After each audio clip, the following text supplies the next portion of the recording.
আসসালামু আলাইকুম প্রিয় বন্ধুরা, আজ আমরা এমন একটা রহস্যময় বিষয়ে আলোচনা করব যা সকলের মনে কৌতূহল সৃষ্টি করবে। প্রশ্ন হলো, দাজ্জাল এই মুহূর্তে কোন দ্বীপে বন্দী? যারা দাজ্জালের সাথে সাক্ষাৎ করেছেন তারা কিভাবে সেখানে পৌঁছেছেন এবং এখনও কি কেউ দাজ্জালের সাথে যোগাযোগে রয়েছেন? সেই রহস্যময় দ্বীপটি কোথায় অবস্থিত এবং কেন এটি গুগল ম্যাপে দেখা যায় না? এই ভিডিওতে আমরা এইসব প্রশ্নের উত্তর জানার চেষ্টা করব। বন্ধুরা, দাজ্জাল এমন এক ফিতনা যার বিষয়ে হজরত আদম আলাইহিস সালাম থেকে শুরু করে হজরত মুহাম্মদ সাল্লাল্লাহু আলাইহি সাল্লাম পর্যন্ত সব নবী তাদের উম্মতদের সতর্ক করেছেন। এটি কিয়ামত পর্যন্ত সবচেয়ে ভয়াবহ ফিতনা বলে বিবেচিত হয়েছে। দাজ্জাল শয়তানের শক্তি দ্বারা সমৃদ্ধ হবে এবং তার মাধ্যমে পৃথিবীতে ধ্বংসযজ্ঞ চালাবে। প্রিয় বন্ধুরা, দাজ্জাল বর্তমানে কোথায় এবং কী অবস্থায় রয়েছে এই বিষয়ে একটা অদ্ভুত বর্ণনা হাদিসের বইগুলোতে পাওয়া যায়। আজ আমরা সেই বিষয়গুলোর ওপর আলোকপাত করব, তাই ভিডিওটি শুরু থেকে শেষ পর্যন্ত মনোযোগ দিয়ে দেখবেন। ইনশাল্লাহ এতে আপনার জ্ঞান বাড়বে। স্ক্রিনে দেখা যাচ্ছে এই সমুদ্রের এই এলাকা সাধারণ কোনো স্থান নয়। এটা এমন একটি জায়গা যা বিশ্বের সবচেয়ে বিপজ্জনক স্থানের মধ্যে একটা হিসেবে গণ্য করা হয়। কথিতও আছে যে কেউ এই স্থান দিয়ে অতিক্রম করে সে হয় সমুদ্রপথে যাক কিংবা আকাশপথে চিরতরে নিখোঁজ হয়ে যায়। এমনকি এই জায়গায় পৌঁছালে কম্পাসও কাজ করা বন্ধ করে দেয়, ফলে কেউ জানতে পারে না সে কোন দিকে আছে বা কোন দিকে যাবে। এই বিপজ্জনক এবং রহস্যময় জায়গাটি কোথায় অবস্থিত এবং এর সম্পর্কে প্রচলিত দাবিগুলি কতটা সত্য, এসব বিষয় নিয়ে আজকের ভিডিওতে আমরা বিস্তারিত আলোচনা করব। পাশাপাশি আমরা জানব ইসলামিক গবেষকদের মতে এই জায়গার প্রকৃত অবস্থান কী। বন্ধুরা, যদি প্রশ্ন ওঠে এই জায়গাটি কোথায়, তবে জেনে রাখুন এটা আটলান্টিক মহাসাগরে অবস্থিত এবং এটি বারমুডা ট্রায়াঙ্গেল নামে পরিচিত।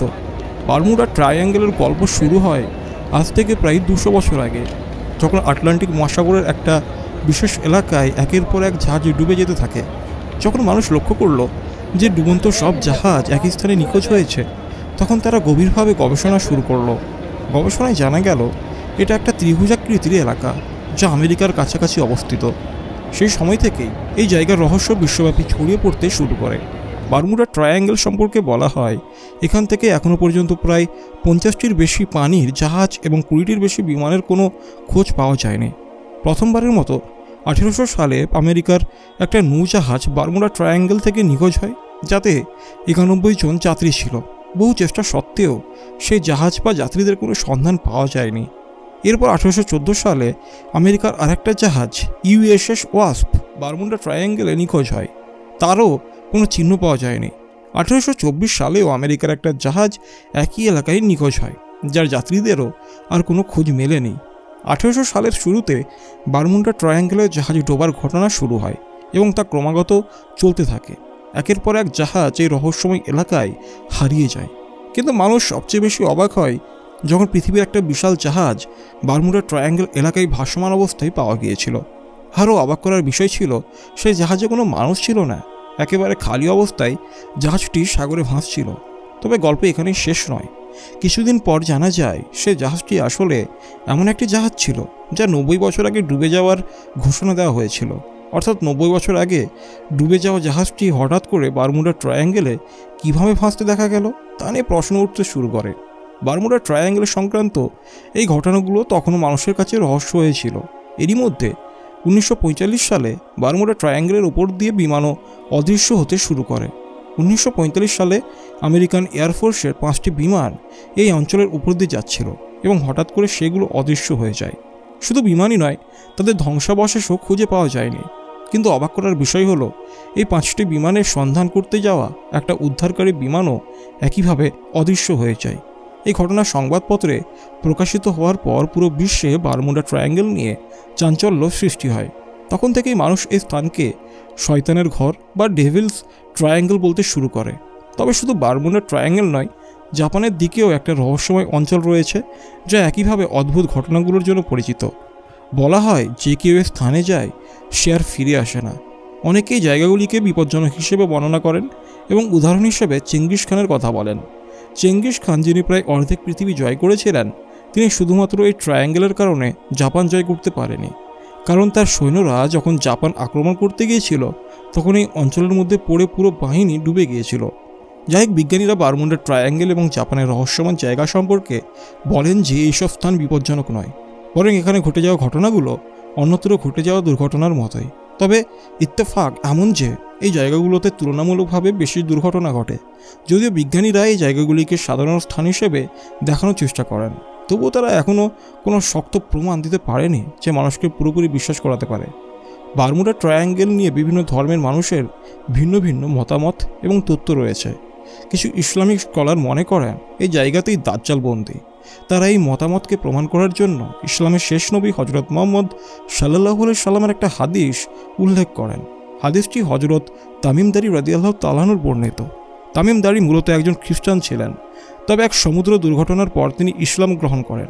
হাদিসটি তিরমিজি শরীফে উল্লেখিত এবং এটি হজরত ফাতিমা বিনতে কায়েশা রাদিয়াল্লাহু তাআলা আনহা থেকে বর্ণনায় আসে।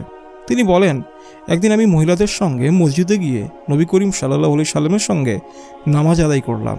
নামাজের পর নবী করিম সাল্লাল্লাহু আলাইহি সাল্লাম মিম্বারে উঠলেন এবং বললেন, তোমরা সবাই তোমাদের নামাজের জায়গায় বসে থাকো।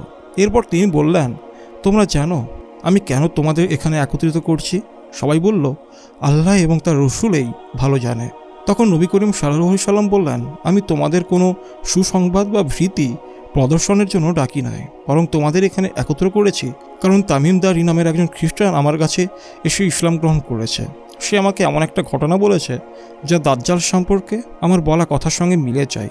এইভাবে বারমুডা ট্রায়াঙ্গেল নিয়ে রহস্য, তথ্য এবং বিশ্বাসের মিশ্রণ আজও মানুষকে ভাবিয়ে তোলে। তামিম দারি রাদিয়াল্লাহু তাআলা আনহুর বর্ণনা।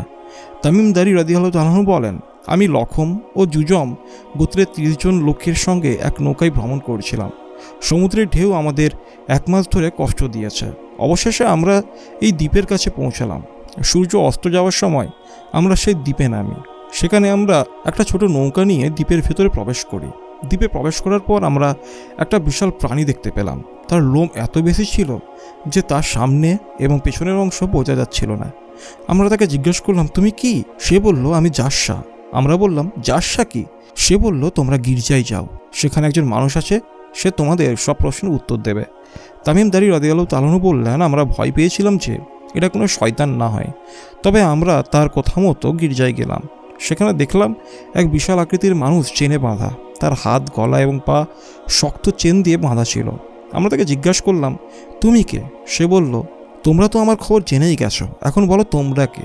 আমরা বললাম, আমরা আরবরা এক নৌকায় ভ্রমণ করছিলাম, কিন্তু ঝড় আমাদের এখানে নিয়ে এসেছে। সে আমাদের জিজ্ঞেস করলো, তুমি বাসানের খেজুর বাগানের কথা জানো? সেখানে কি খেজুর ফল ধরে? আমরা বললাম, হ্যাঁ ধরে। সে বলল, খুব শীঘ্রই তা বন্ধ হয়ে যাবে। তারপর সে জিজ্ঞেস করলো, তিবেরিয়াসের হ্রদের কি অবস্থা? সেখানে কি পানি আছে? আমরা বললাম, হ্যাঁ সেখানে অনেক পানি রয়েছে। সে বলল, খুব শীঘ্রই তা শুকিয়ে যাবে। এরপর সে জিজ্ঞেস করলো, আরবের নবী সম্পর্কে কি জানো? আমরা বললাম, তিনি মক্কা থেকে বের হয়ে মদিনায় চলে গেছেন। সে জিজ্ঞেস করলো, আরবরা কি তার সঙ্গে যুদ্ধ করেছে? আমরা বললাম, হ্যাঁ। সে বলল, নবী তাদের উপর বিজয় লাভ করেছেন। এটা তোমাদের জন্য কল্যাণকর হবে যদি তোমরা তার অনুগত্য করো। তারপর সে বলল, আমি মাসিয়া দাজ্জাল, আমাকে শীঘ্রই বের হওয়ার অনুমতি দেওয়া হবে। আমি পুরো পৃথিবী ঘুরে বেড়াবো, কিন্তু মক্কা এবং মদিনায় প্রবেশ করতে পারবো না। পৃথিবীর প্রতিটি জায়গায় আমি পৌঁছেই যাব, শুধু মক্কা এবং মদিনায় প্রবেশ করতে পারবো না, কারণ সেখানে ফেরেশতারা পাহারায় থাকবে এবং আমাকে বাধা দেবে। হজরত ফাতিমা বিনতে কায়েস রাদিয়াল্লাহু তাআলা আনহা বললেন, নবী করিম সাল্লাল্লাহু আলাইহি সাল্লাম মিম্বরে উঠে তার লাঠি দিয়ে মিম্বরে আঘাত করলেন এবং বললেন, এই মদিনা, এই তায়েবা। তিনি বললেন, আমি কি তোমাদের এর আগে এই বিষয় জানাইনি? লোকেরা বলল, হ্যাঁ হে আল্লাহর রসুল। তিনি বললেন, তামিম দারির কথা আমার বর্ণনার সঙ্গে মিলে গেছে, কিন্তু সাবধান, দাজ্জাল পূর্ব দিকে অবস্থান করছে। বিশ্বের বিভিন্ন গবেষকরা মনে করেন দাজ্জালের অবস্থান হতে পারে কোনো নির্জন দ্বীপে, যা হয়তো বারমুডা ট্রায়াঙ্গেলের ভেতরে অবস্থিত। এই জায়গাগুলোর রহস্য এখনও উদ্ঘাটন হয়নি। আল্লাহ ভালো জানেন, তিনি আমাদের এই ফিতনা থেকে রক্ষা করুন।